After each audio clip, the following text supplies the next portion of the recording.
Hisense 1.5 টনের inverter AC. জি right বন্ধুরা, আজকে আমি হাইসেন্স 1.5 টন ইনভার্টার এসি বিষয়ে কথা বলতে এসেছি।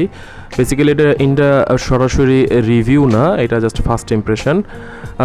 আসসালামু আলাইকুম, আমি মুসা আহমেদ টেক থেকে বলছি।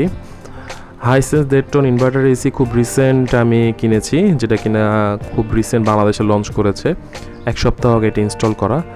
হাইসেন্সের যে ফিচার্সগুলো আছে আমি সরাসরি আপনাদের ফিচার্স সম্পর্কে বলে সময় নষ্ট করতে চাচ্ছি না। আপনারা চাইলে সরাসরি গুগলে গিয়ে হাইসেন্স 1.5 টন ইনভার্টার লিখলে এটা সকল ফিচার্সগুলো পেয়ে যাবেন।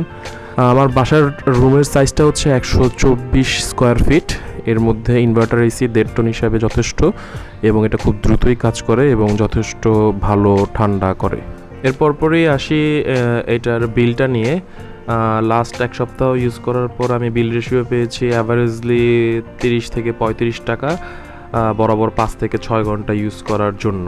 সো আগামী এক মাস এটা ইউজ করি, অবশ্যই আপনাদের সাথে এক মাসের বিল কীরকম আসছে এটা ডেফিনেটলি শেয়ার করব। বর্তমানে হাইসেন্স এসির যে মূল্য এটা আমি বলতেও চাচ্ছি না, কারণ এক সপ্তাহ আগে যেই প্রাইস ছিল বর্তমানে এটার মূল্য আরও 2-3 হাজার যোগ হয়ে গিয়েছে। আর ওভারঅল আমি যদি বলতে চাই, ইনভার্টার এসি হিসাবে যে মূল্যে কিনেছি এই কেনার মধ্যে এটা আমার কাছে বেস্ট। এছাড়া এটা রিমোটের ফিচার্সগুলো খুবই সহজ, এত ভেজালের কিছু নাই। সো ওভারঅল বলা যায় Hisense inverter AC first impression was very good. এক মাস পরে এটার আবার রিভিউ করব, তো সাবস্ক্রাইব করে সঙ্গে থাকবেন।